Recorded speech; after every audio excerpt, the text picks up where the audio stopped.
একদিন আপনার মা আর আপনাকে ফোন করবে না। আজ হয়তো তার কথা শুনে বিরক্ত হন, ফোন না ধরতে ইচ্ছে করে, কিন্তু একদিন আপনি নিজেই অপেক্ষায় থাকবেন মা যদি আর একবার ফোন করতো। একদিন কেউ আর বলবে না তোর মুখটা কেন শুকনো লাগছে, কিছু খেয়েছিস তো।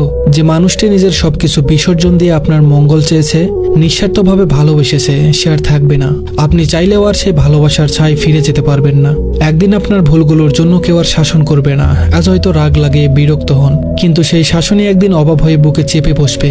একদিন যে ঘরে ঢুকলেই মা আপনার পছন্দের খাবার নিয়ে হাসি মুখে অপেক্ষা করতেন, সেই ঘরটি শুষণ পড়ে থাকবে। সেখানে খাবার থাকবে, রান্নার গন্ধ থাকবে, কিন্তু যে ভালোবাসা সবকিছুকে প্রাণ দিত সেটি আর থাকবে না। একদিন আপনাকে দরজার কাছে দাঁড়িয়ে বিদায় জানিয়ে কেউ আর চেয়ে থাকবে না। আপনার পায়ের আওয়াজ মিলিয়ে যাওয়া পর্যন্ত অপেক্ষা করবে না। একদিন তার কণ্ঠস্বর চিরতরে থেমে যাবে। একদিন আপনি তাকে ডাকার জন্য চিৎকার করবেন, কিন্তু কোনো জবাব পাবেন না। তার হাতে মাথায় হাত বুলিয়ে দেওয়ার আর কেউ থাকবে না। রাত জেগে আপনার জন্য চিন্তা করার মানুষটি আর থাকবে না, যতই ব্যস্ত থাকুন না কেন। একদিন আপনি সব কাজ ফেলে শুধুই তার স্পর্শের অভাব অনুভব করবেন। তখন কোনো কিছু দিয়েই সেই শূন্যতা পূরণ করা সম্ভব হবে না। সময় খুব নিষ্ঠুর, এটি থেমে থাকে না, কাউকে ফেরত পাওয়ার সুযোগ দেয় না। একদিন শুধু স্মৃতির মধ্যে তাকে খুঁজতে হবে, তার পুরনো গলার স্বর রেকর্ডে শোনার চেষ্টা করতে হবে, পুরনো ছবিগুলো হাতে নিয়ে বোবা কান্না করতে হবে, কিন্তু কিছুই আর ফিরবে না, কেউ আর ফিরে আসবে না।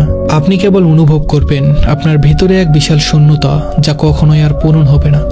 ধন্যবাদ সবাইকে।